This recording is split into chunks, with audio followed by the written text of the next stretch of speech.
அன்புக்குரியவர்களே, இன்றைய நற்செய்தியில் இயேசு ஒரு மனிதரிடமிருந்து பேய் ஓட்டும் சம்பவம் ஒன்றை நாம் பார்க்கின்றோம். ஆனால் இதை பார்த்த பரிசேயர்கள், மற்ற மறைநூல் அறிஞர்கள், அவருடைய எதிரிகள் எல்லாம் என்ன சொல்லுகிறார்கள் என்றால், இவன் பேய்க்கு ஃப்ரெண்டு, அதனால தான் பேய் ஓட்டுகிறான் என்று அதுக்கே ஒரு தவறான நோக்கத்தை, தவறான அடிப்படையை கொடுக்கிறார்கள். இயேசுக்கு ரொம்ப அதிகமாக கோபம் வந்துடுது. நீ நன்மை செய், என்னை பற்றி இது சொல்லு, ஆனால் என்னுடைய அடிப்படையே நானே பேய் என்னுடைய நண்பன் என்று சொன்னால் அது எப்படி? தூய ஆவியை போய் நீ பேய் என்னுடைய நண்பன் என்று சொன்னால் அது எப்படி? அது ரொம்ப அடிப்படையான ஒரு தவறு. அதனால தான் இயேசுக்கு நிறைய கோபம் வந்து ஒரு முறை சொல்லிட்டார், எந்த பாவத்தையும் இறைவன் மன்னிப்பார், ஆனால் தூய ஆவிக்கு எதிராக நீ செய்கின்ற பாவத்தை அவர் மன்னிக்கவே மாட்டார். தூய ஆவியை தான் இயேசுனுடைய ஆவி, தூய ஆவி, பரிசுத்த ஆவி.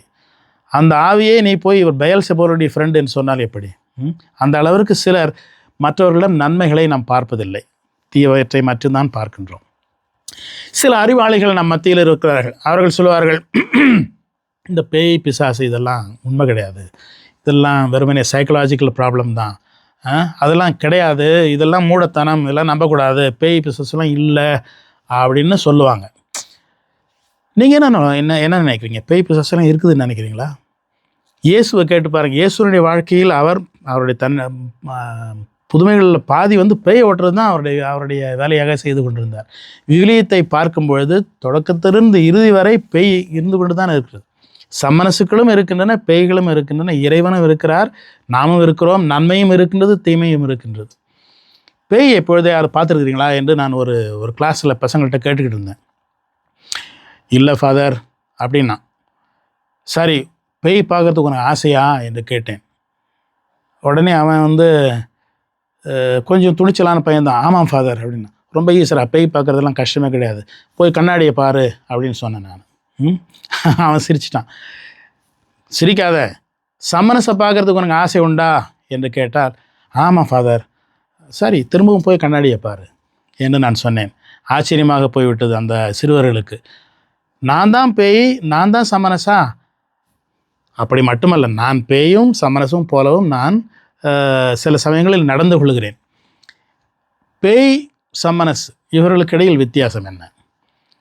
இவர்கள் கடவுளால் படைக்கப்பட்டவர்கள். கடவுளுக்கு முழு எதிரிகள் எல்லாம் கிடையாது. கடவுளுக்கு யாருமே முழுமையாக எதிரிகளாக இருக்க முடியாது. ஏனென்றால் அவருக்கு ஈக்குவலாக அவருக்கு எதிராக நிற்கிறதுக்கு யாரால முடியாது.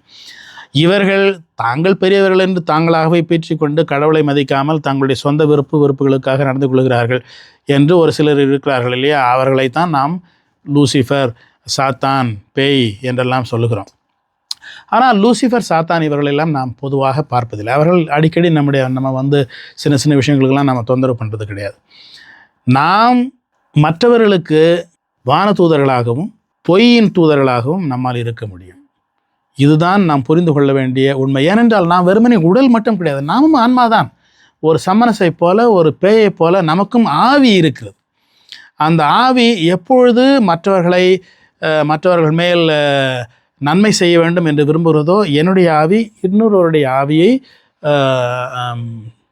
அதன் மேல் ஒரு தாக்கத்தை ஏற்படுத்துவதற்கு என்னால் முடியும். ஆகையினால்தான் நாமும் மற்றவர்களை ஆசீர்வதிக்கலாம், மற்றவர்களை சபிக்கலாம். சரி, இப்போ நான் வந்து நீ நல்லா இரு என்று நான் சொன்னால் அது ஒரு வார்த்தை. அதனால் நீ நல்லா இருப்பியா? இருப்பா. ஏனென்றால் நல்லா இரு என்று முழு உள்ளத்தோடு சொல்வது என்னுடைய ஆவி. அது உன்னுடைய ஆவியோடு கலந்து உனக்கு நன்மை ஏற்படுத்தும்.